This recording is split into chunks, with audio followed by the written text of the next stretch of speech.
चीनमा गत सोमबार दुर्घटनाग्रस्त विमानमा सवार सबै 132 जनाको मृत्यु भएको पुष्टि।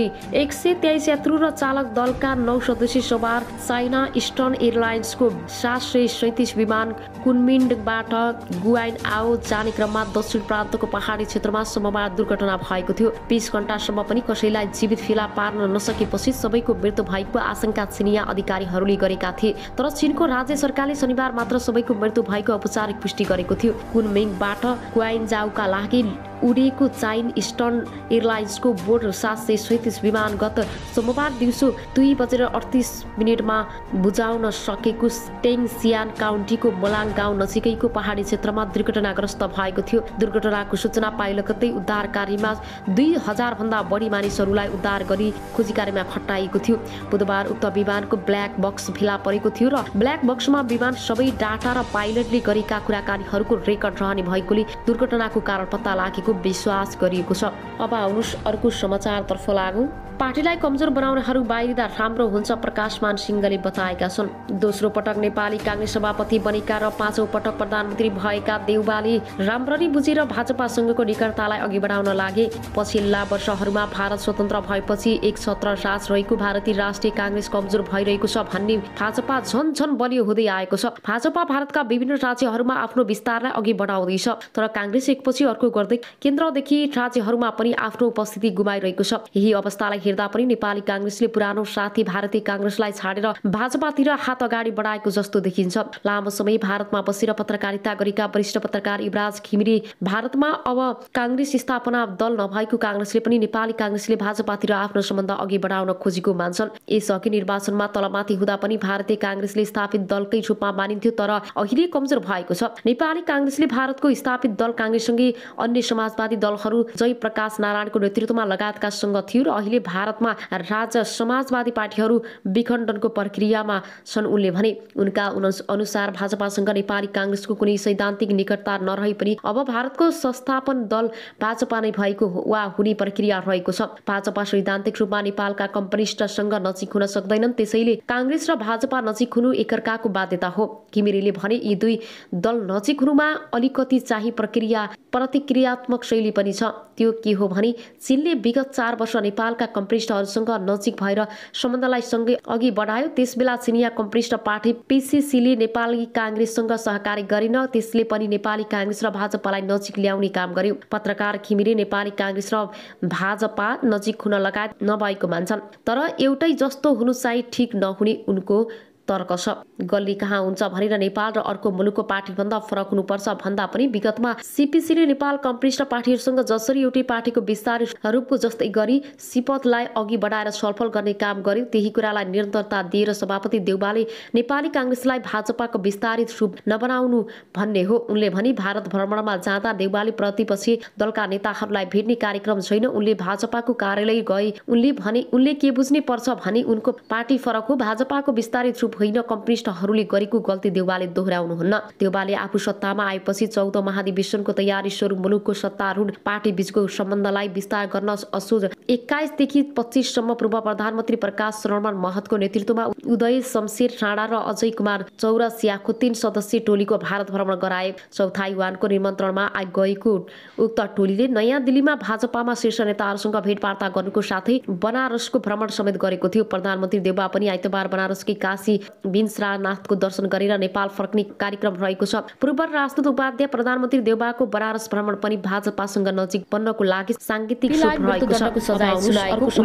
छ। इन्डोनेसियाको बाल संरक्षण मन्त्री सहित केही अधिकारीहरूले मृत्युदण्डको सजायको माग समर्थन गरेका थिए, तर मानवाधिकार आयोगले भने मृत्युदण्डको सजाय उचित नहुने बताएको थियो। एक शिक्षकले यो कुकीर्ति सार्वजनिक भएपछि इन्डोनेसियाका धार्मिक बोर्डिङ स्कुलको सुरक्षामा कतिपयले प्रश्न उठाएका छन्। विश्व विश्वको ठूलो मुस्लिम बहुल देश इन्डोनेसियामा हजारौंको संख्यामा इस्लामिक बोर्डिङ स्कुल र धार्मिक स्कुल छन्। ती स्कुलहरूबाट गरिब परिवारका सन्तानले समेत शिक्षा पाइरहेका छन्। अब आउनुहोस् अर्को समाचारतर्फ लागौं। प्रधानमन्त्रीले प्रकाशित गरेको 101 दिनको विवरणमा सूची नक्सा हटाइयो। भौगोलिक अखण्डता प्रतिको यो खेलबाडकी साधारण कुरा हो। ओलीले भने हिजो मात्रै दिल्ली स्थित नेपालको दूतावासमा टाँसिएको नक्सामा त्यहाँ नेपालको चुच्चे नक्सा राखिएको छ, चुच्चे नक्सा हटाएको छ। योभन्दा राष्ट्रिय दलाली, योभन्दा राष्ट्रको गौरव र शिर निहुराउने योभन्दा लज्जाजनक कुरा के छ? एमालेका पछिल्ला कार्यक्रममा अध्यक्ष ओली नेकपा माओवादी केन्द्र र नेकपा एकीकृत समाजवादीसँगै नेपाली कांग्रेस र प्रधानमन्त्री देउबामाथि पनि आक्रामक देख्न थालेका छन्। प्रतिपक्षी दलका नेता ओली आखिर किन आक्रामक बन्दैछन्? राजनीतिक विश्लेषणहरू आगामी दिनमा आक्रामकता झनै बढ्ने बताउँछन्। उनीहरूले आसन्न चुनावमा एमाले र कांग्रेस बीच सीधा प्रतिस्पर्धा हुएका कारण ध्रुवीकरण गराउन खोजेको बताउँछन्। कांग्रेस प्रत्यक्ष रूपमा प्रतिद्वन्दी हो। 750 स्थानीय तहमध्ये कांग्रेस र एमाले बीच 500 भन्दा बढी स्थानमा सीधा प्रतिस्पर्धा हुन्छ। त्यस स्थानीय तहका कांग्रेस र एमाले मध्ये एउटा पहिलो अर्को दोस्रो हो। राजनीतिक विश्लेषक पुरजन आचार्यले भने सीधा प्रतिस्पर्धा हुने ठाउँमा यसपटक कांग्रेसले बाजी मार्ने अवस्था छ। कम्युनिस्ट फुटेको कारण त्यस्तो अवस्थामा भएको हो। त्यसैले ओली एन्टी कांग्रेस विरोधी भावना उत्पन्न गराएका चुनावलाई ध्रुवीकरण गराउन चाहनुहुन्छ। गत स्थानीय तहको चुनावमा 294 स्थानीय तहको प्रमुख र 333 प्रमुख जित्दै एमाले पहिलो स्थानमा रहेको थियो भने 266 प्रमुख 223 उपप्रमुख जित्दै कांग्रेस दोस्रो स्थानमा आएको थियो। ओली प्रधानमन्त्री हुँदा प्रमुख प्रतिपक्षी दलको नेताको रूपमा सरकारको भूमिका प्रति आलोचना र विरोध गर्न नसकेको भन्दै कांग्रेसभित्र सभापति देउबाको कडा आलोचना समेत भयो। त्यस अवधिमा पार्टीभित्र देउबा विरोधी कित्तामा रहेका रामचन्द्र पौडेल र शेखर कोइरालाहरूले भने विरोध गर्ने गरेका थिए। आचार्यका अनुसार तल्लो तहसम्मबाट गठबन्धन बनेपछि ओली झनै आक्रामक देखिएका छन्। स्थानीय आवश्यकता अनुसार गठबन्धन तल्लो तहसम्म हुन्छ कि भनेर अलिकति तिल मिलाएको अभिव्यक्ति हो। कांग्रेसको केन्द्रीय कार्य समितिको निर्णयपछि यस्तो भएको आचार्यले भने। त्यस्तो अवस्थामा आफूलाई क्षतिपूर्ति हुन्छ भन्ने थाहा छ। उनीहरूले कांग्रेस टेको दिन थाल्यो भन्ने पनि भएको हो। त्यसप्रतिको आक्रमण हो। फलस्वरूप शुक्रबारको कार्यक्रममा पनि ओलीले कांग्रेसप्रति कडा टिप्पणी गर्दै आरोप लगाएका थिए। उनले माओवादी र एकीकृत समाजवादीलाई लक्षित गर्दै कांग्रेसले जहिले पनि खराब शक्तिसँग मात्रै गठबन्धन गर्छ भन्दै टिप्पणी गरेका थिए। कांग्रेस जहिले पनि थोत्रो र पत्रु तत्त्वहरूसँग मात्रै एकता गर्छ र कांग्रेसले जहिले पनि राष्ट्रियता विरोधी र लोकतन्त्र विरोधी शक्तिसँग एकता गर्छ। शत्रुसँग घाँटी जोड्न ओलीले भनेका थिए बिग्रिएका सडे गलेका बिउका माल लोकतन्त्र विरोधीसँग घाँटी जोड्ने अहिले होस् कि अहिले होस् कांग्रेसको जात नै त्यस्तै हो। 2077 फागुनमा तत्कालीन नेकपा र गत भदौमा एमाले विभाजित भएपछि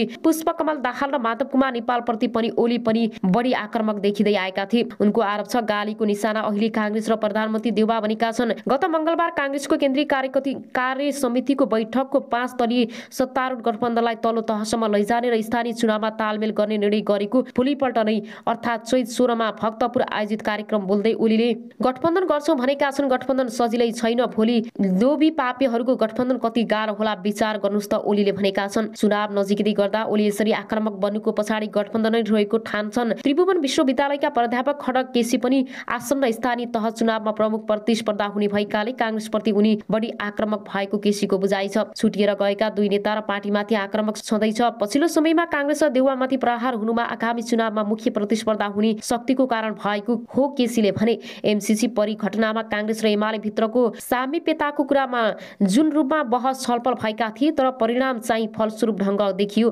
कांग्रेसले सत्तारूढ दलका नेताहरू र पार्टीलाई मात्रै ठिक ठाउँमा मात्रै ल्याउनका लागि एमालेकाई कार्ड खेल्ने काम नभएको बुझाइ एमाले नेतृत्वमा हुन सक्छ। त्यसो त अमेरिकाको मिलेनियम च्यालेन्ज कर्पोरेसन एमसीसी संसदबाट अनुमोदन गर्ने विषयमा सत्तारूढ गठबन्धन भित्रका खटपट बढेपछि कांग्रेस र एमाले बीच सहकारीको विषयमा छलफल भएको थियो। प्रधानमन्त्री देउबा आफै पटक पटक ओली निवास बालकोट पुगेर छलफल गरेका थिए। दुवै राजनीतिक दलबीच सहकारीको विषयमा छलफल भएको थियो र सत्तारूढ गठबन्धनका भित्र माओवादी केन्द्र र एकीकृत समाजवादी पार्टी एमसीसी अनुमोदन गर्न तयार भएपछि अन्तत एमाले र कांग्रेस बीचको सहकारी छलफल टुटेको हो। त्यस लगतै पनि ओली माओवादी अध्यक्ष दाहाल एकीकृत समाजवादीका अध्यक्ष नेपाल प्रति बढी आक्रामक देखिएका थिए। ओलीसँगै अन्य दलका नेताहरू पनि सैद्धान्तिक विमर्श र बहस छाडेर पछिल्लो समय गाली र आरोप प्रत्यारोपणमा भिड्नु दुर्भाग्य भएको बताउँछन्। प्राध्यापक केसी नेपालका राजनीतिक दल तथा नेताको प्रवृत्ति हेर्दा नीतिगत कुरामा भन्दा पनि व्यक्तिगत अपेक्षामा हुने गरेको छ, जुन दुर्भाग्यपूर्ण छ। राष्ट्रिय आवश्यकता प्राथमिकतामा बहस गर्ने जनमत निर्माण नहुँदा पनि सबै नेताहरू व्यक्तिगत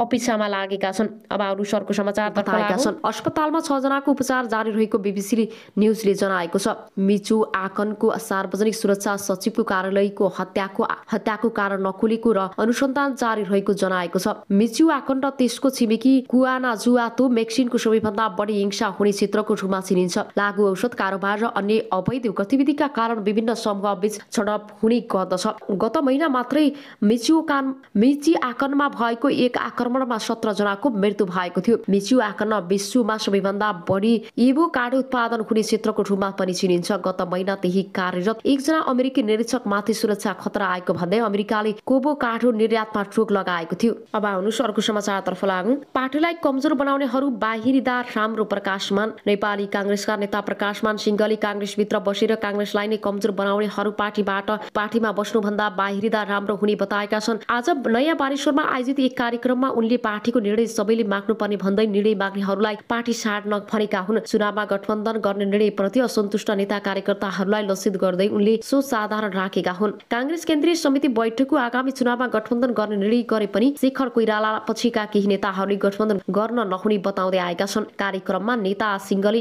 यसपटक चुनावमा कांग्रेसका नेता कार्यकर्ताको गतिविधिको एक हिसाब हुने समेत बताएका छन्। विगतका निर्वाचनमा पनि अन्तर्घात हुने गरेको थियो। अन्तर्घात गर्नेहरूलाई कांग्रेसले कारबाही समेत गरेको थियो। अब आउनुहोस् अर्को समाचारतर्फ लागौं। बालुवाटारको राखी कूटनीतिक दिल्ली मुख्यालयसम्म पुगेको छ। कांग्रेसले भारतीय सेना नेपाल भित्र आएर देशभक्तको टाउको कटाएको थियो। ओली नेकपा एमालेका अध्यक्ष केपी ओलीले तत्कालीन नेपाली कांग्रेसले भारतीय सेनालाई नेपाल भित्र देशभक्तहरूको टाउको कटाएको आरोप लगाएका छन्। तत्कालीन कांग्रेस सरकारले भीमदत्त पन्त लगायतका शहीदहरूको हत्या गरेको उनले जिकिर गरेका थिए। साथै विद्यार्थी आन्दोलन दबाउन बीपी कोइराला गृह मन्त्री छँदा दमन गरेको र गोली हानेको भन्दै उनले कांग्रेसले विद्रोही विदेशी सेनाको प्रयोग गरी देशभक्तहरूको हत्या गरेको आरोप लगाएका हुन्। उनले भनेका छन् कांग्रेसले भारतीय सेना बोलाएर देशभक्तको टाउको कटाएको थियो। कांग्रेसले विदेशी सेनालाई बोलाएर देशभक्तको टाउको कटाएको थियो भन्दा नराम्रो लाग्छ भन्ने यो सबै नेपाली कांग्रेसले गराएको थियो। तर के गर्नु, नेपाली कांग्रेस यस्तै हो। शुक्रबार अनिरा विश्वको कार्यक्रममा